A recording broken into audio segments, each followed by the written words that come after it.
ఇళ్లలోంచి బయటకొస్తున్నారా? అయితే ఒక్క నిమిషం ఆగండి. అసలు పని ఉందా లేదా చెక్ చేసుకోండి. అవసరం లేకున్నా ఇళ్లలో నుంచి బయటకొస్తున్నారా? ఆ తర్వాత మీ ఇష్టం. మాడు పగిలిపోవడం గ్యారంటీ అంటోంది వాతావరణ శాఖ. అవును, తెలుగు రాష్ట్రాల్లో సూర్యుడు సుర్రుమనిపిస్తున్నాడు. బయటికి వచ్చారా ఇక అంతే సంగతి. మాడు పగిలిపోవాల్సిందే. ఉదయం 9 గంటల నుంచే భానుడి భగభగలు చుక్కలు చూపిస్తున్నాయి. ఒక్కరోజు 2 రోజులు కాదు, ఏకంగా 10 రోజులు ఇలాంటి వాతావరణ పరిస్థితులే ఉంటాయంటోంది ఐఎండీ. మార్చి నెలలోనే తెలుగు రాష్ట్రాల్లో గరిష్ట ఉష్ణోగ్రతలు 40 డిగ్రీలకు పైగా నమోదవుతున్నాయి. దక్షిణ తెలంగాణలో పోలిస్తే ఉత్తర తెలంగాణ జిల్లాల్లో ఎండల తీవ్రత ఎక్కువగా ఉంది. వచ్చే 2 రోజుల్లో గరిష్ట ఉష్ణోగ్రతలు 42 డిగ్రీలకు పైగా నమోదయ్యే అవకాశం ఉందని హైదరాబాద్ వాతావరణ కేంద్రం తెలిపింది. సాధారణం కంటే 4 నుంచి 5 డిగ్రీలు అధికంగా ఉష్ణోగ్రతలు నమోదయ్యే అవకాశం ఉందని చెబుతున్నారు. నిన్నటి నుంచి రాష్ట్ర వ్యాప్తంగా ఉక్కపోత వాతావరణం ఏర్పడింది.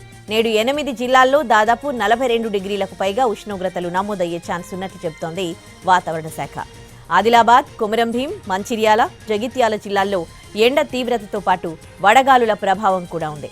ఇవాళ ఉష్ణోగ్రతలు 42 డిగ్రీల వరకు నమోదయ్యే అవకాశం ఉండడంతో 8 జిల్లాల్లో ఆరెంజ్ అలర్ట్ జారీ చేశారు వాతావరణ శాఖ అధికారులు. ఉత్తర తెలంగాణలో వడగాల్పులు వీచే అవకాశం ఉందన్నారు. హైదరాబాద్లోనూ 40 డిగ్రీల ఉష్ణోగ్రతలు నమోదవుతున్నాయి. ఏపీలోనూ ఎండలు ఠారెత్తిస్తున్నాయి. కోస్తా జిల్లాల్లో ఉష్ణోగ్రతలు 40 డిగ్రీలు దాటాయి. గతేడాదితో పోలిస్తే ఈసారి ఉష్ణోగ్రతలు మరింత పెరిగినట్లుగా వాతావరణ కేంద్రం తెలిపింది. పల్నాడు జిల్లాలోని రెంటచింతలలో 42.8 డిగ్రీల గరిష్ట ఉష్ణోగ్రత నమోదైంది. కోస్తాలోని అన్ని జిల్లాల్లో వాతావరణం అనూహ్యంగా మారుతోంది. ఉదయం నుంచి సాయంత్రం వరకు ఎండ ప్రభావం తీవ్రంగా ఉంటుంది.